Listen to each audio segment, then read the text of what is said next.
Hello, today I'm going to read to you Bartholomew and the Oobleck by Dr. Seuss.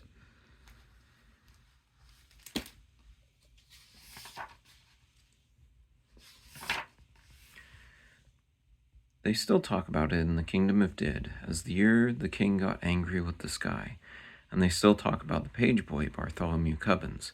If it hadn't been for Bartholomew Cubbins, the king and that sky would have wrecked that little kingdom.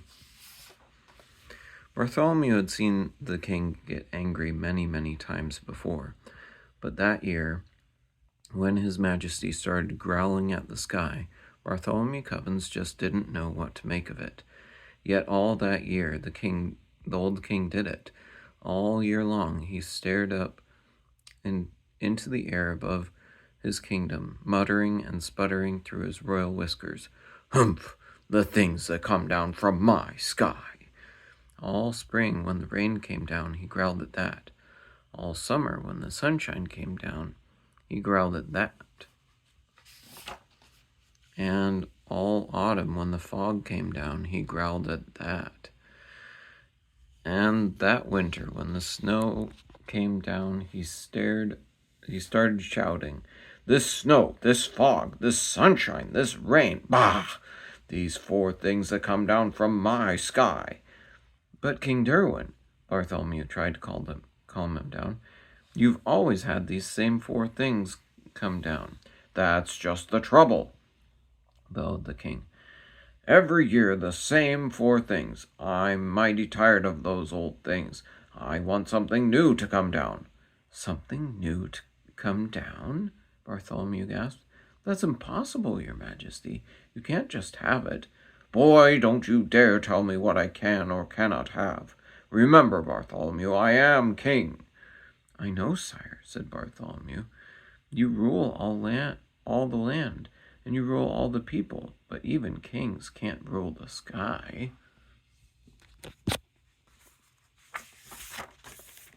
"Can't they?" His Majesty flew into a terrible rage. "Well, maybe other kings can't do it, but maybe I'm the one king who can. You mark my words, Bartholomew Cubbins. I will have something new come down. But how to get something new to come down? That was rather hard to think up. And for many days the old king stomped around, trying to figure out some way to do it. Then finally, one night, when all the lords and ladies of the palace were fast asleep, just as the king was buttoning his royal nightshirt, he suddenly stopped still. A strange, wild light began to shine in his gray-green eyes. "Why, of course," he began laughing.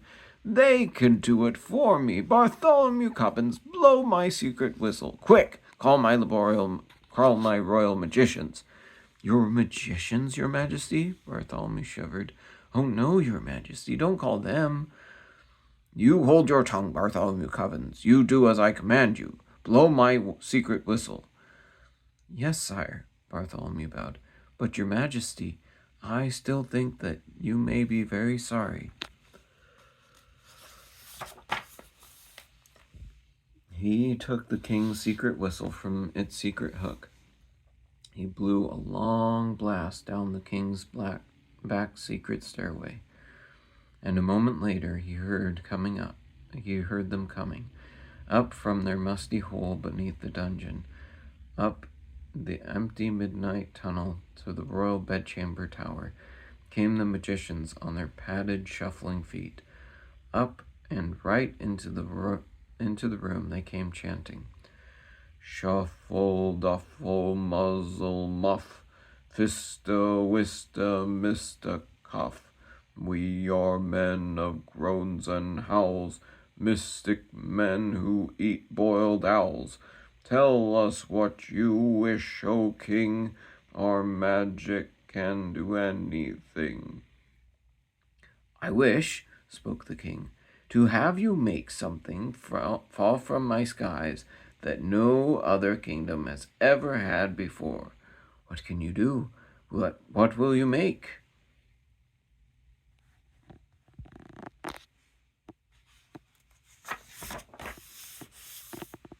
For a a moment they stood still, thinking, blinking their creaky eyes.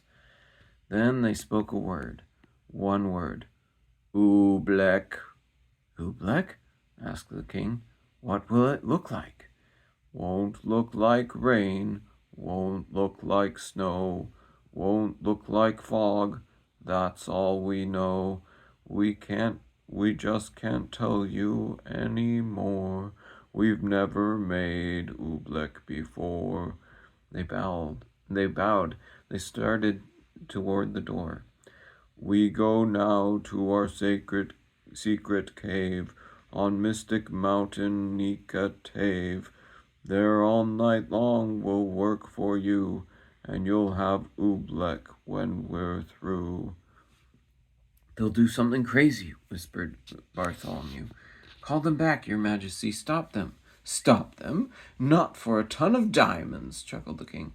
Why, I'll be the mightiest man who ever lived. Just think of it. Tomorrow I'm going to have Oobleck. It took Bartholomew a long time to get the excited king to sleep that night, but there was no sleep for Bartholomew the page boy. All night long he stood in the king's window, staring out at the mystic mountain Nikatave. Somewhere up there, Bartholomew knew, the magicians were working their terrible magic.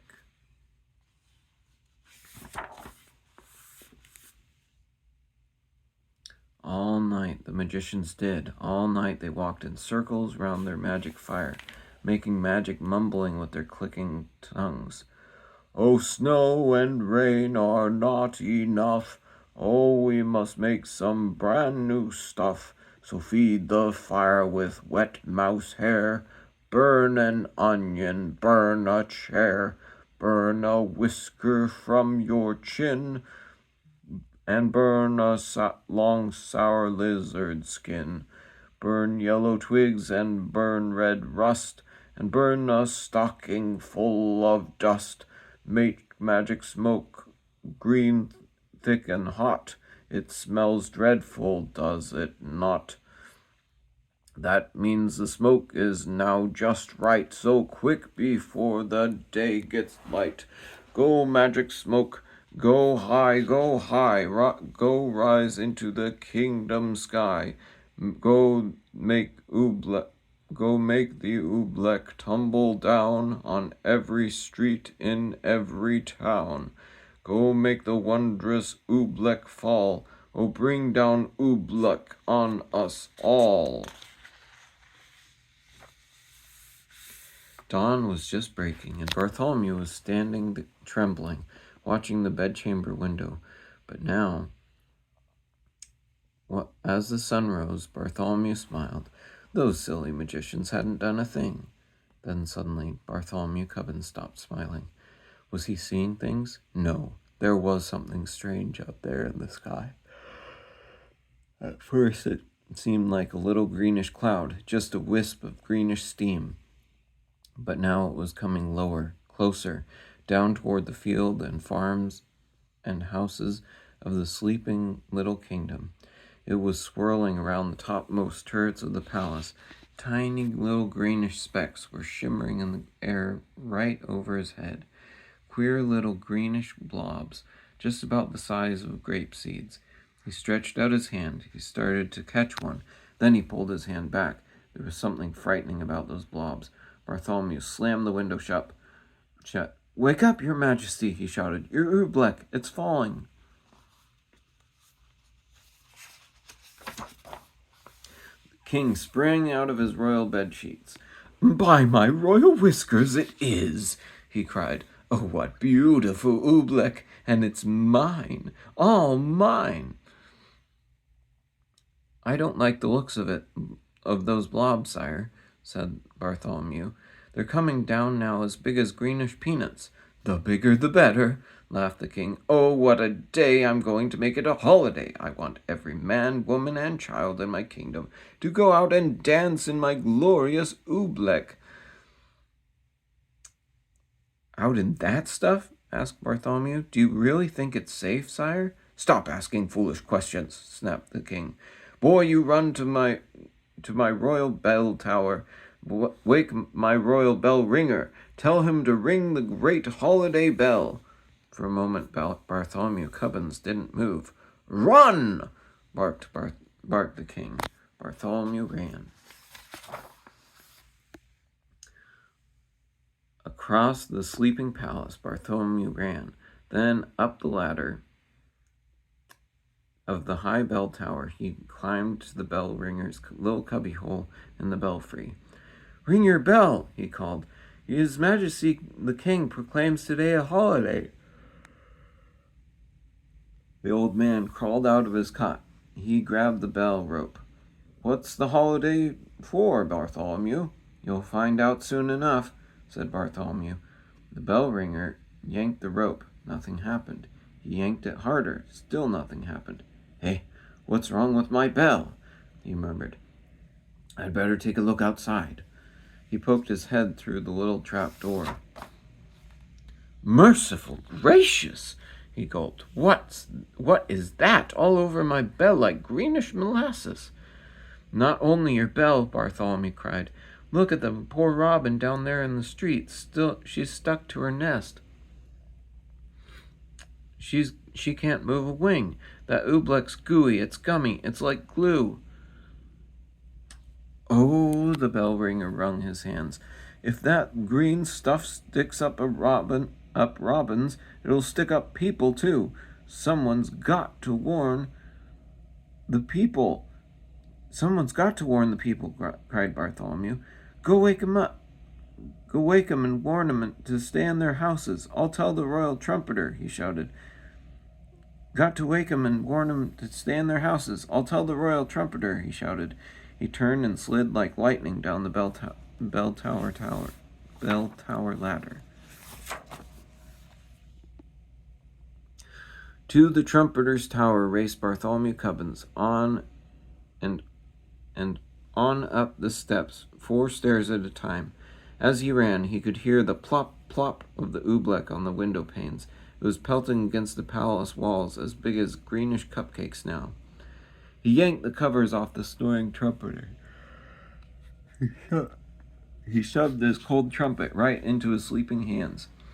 "Get up! Wake! Warn the people! Blow the alarm!" "Alarm?" yawned the trumpeter. Then his eyes saw the oobleck. "Those green things, Bartholomew, where'd they come from?" "The king," panted Bartholomew. "His royal magicians made them." The royal trumpeter leapt from his bed. "That king of ours should be ashamed." He jabbed his trumpet out the window. "I'll blow," he shouted, "the loudest alarm that's ever been heard in the kingdom of Did." But all the royal trumpeter blew was "Gulk."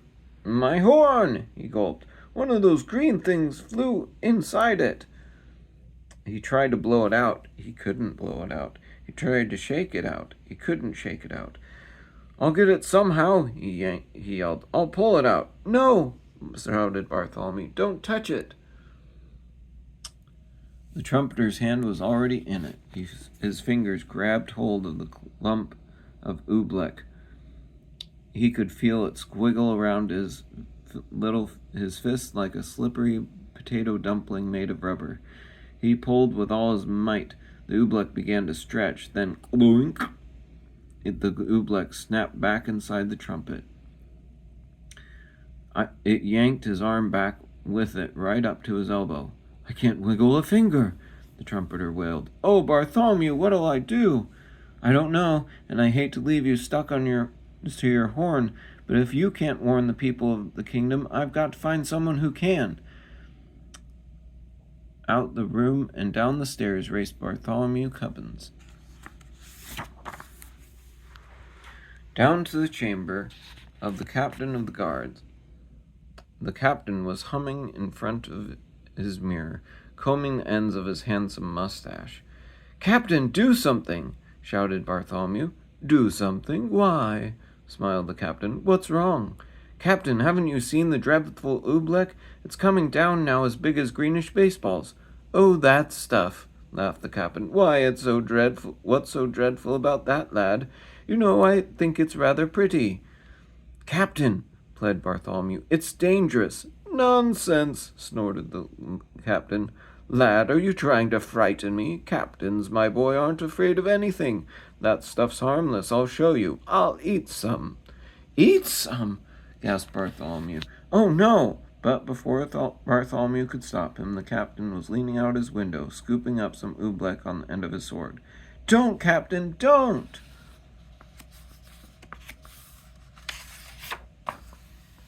The captain did. By the time Bartholomew dragged him back inside, his mouth was glued tight shut with oobleck. He tried to speak, but no words came out. All the noble captain of the guard could do was blow out little sticky greenish bubbles. Forgive me for leaving you, Captain, said Bartholomew, but a captain full of bubbles is no help at all. Bartholomew stretched the poor man out. He left him there in his chamber on his chamber floor. Bartholomew went tearing through the zigzag palace hallways. I'll get the king's horse. I'll ride through the country. I'll warn the people of the kingdom myself. He pushed open the door that led to the royal stables.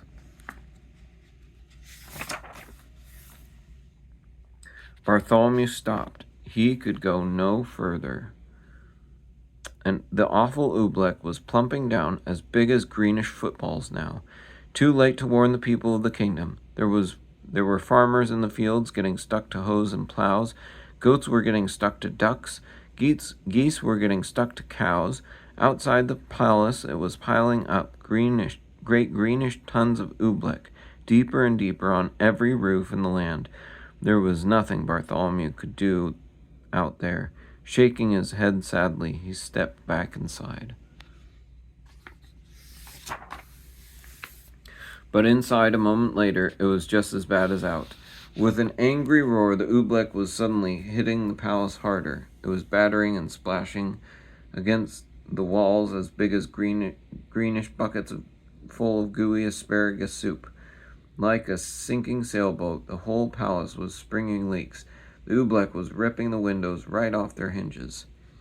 It was dripping through ceilings. It was rolling down chimneys. It was coming in everywhere, even through the keyholes. From every bedroom in the palace came the howls of the lords and ladies. Frightened in their nightgowns, they came jumping to their doors.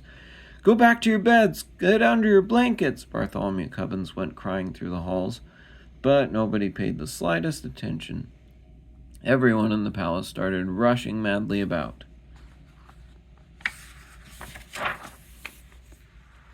The royal cook rushed down to the royal kitchen.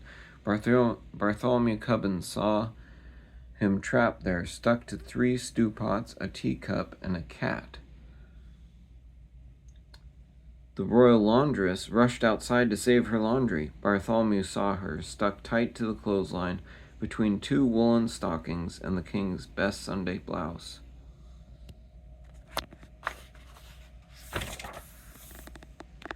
He saw the royal fiddlers. They were stuck to their royal fiddles. Everywhere Bartholomew ran, he saw someone stuck to something.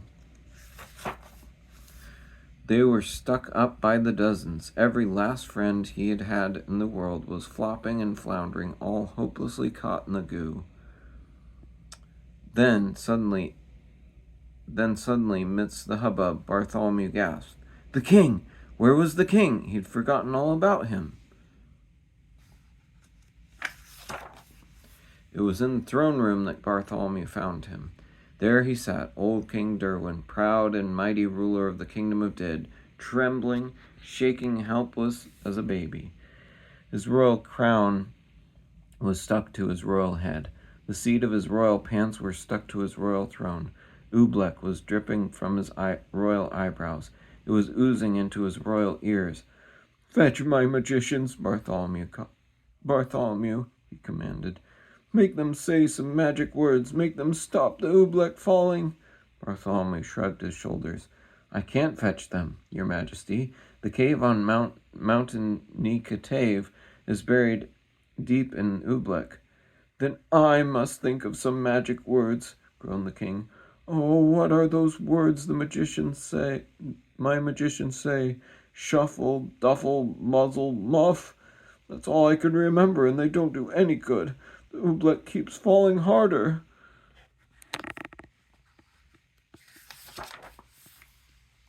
Bartholomew Cubbins could hold his tongue no longer. And it's going to keep falling, he shouted, until your whole great marble palace tumbles down. So don't waste your time saying foolish magic words. You ought to be saying some plain simple words. Simple words? What do you mean, boy? I mean, said Bartholomew, this is all your fault. Now the least you can do is say the simple words, I'm sorry.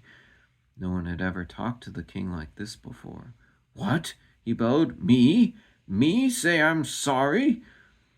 Kings never say I'm sorry, and I am the mightiest king in all the world. Bartholomew looked at the king square in the eye.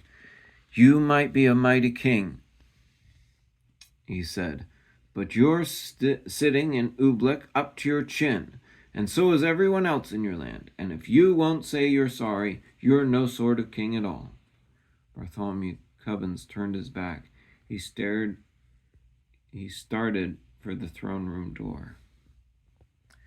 But then Bartholomew heard a great deep sob. The old king was crying. Come back, Bartholomew Cubbins. You're right. It's all my fault. I am sorry. Oh, Bartholomew, I am awfully, awfully sorry. And the moment the king spoke those words, something happened. Maybe there was something magic in those simple words, I'm sorry. Maybe there was something magic in those simple words, it's all my fault.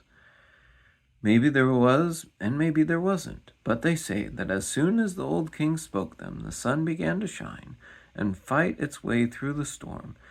They say that the falling oobleck blobs grew smaller and smaller and smaller. They say that all the oobleck that was stuck on all the people and on all the animals of the kingdom of Did just simply, quietly melted away. And they say Bartholomew took the old king by the sleeve and led him up the steps of the high bell tower. And he put the bell rope into His Majesty's royal hand, and the king himself rang the royal bell. Then the king proclaimed a brand new holiday in honor of the four perfect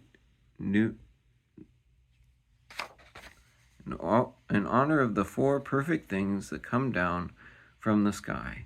The king now knew that these four old-fashioned things, the rain, the sunshine, the fog, and the snow, were good enough for any king in the whole world, especially for him, the old King Derwin of Did.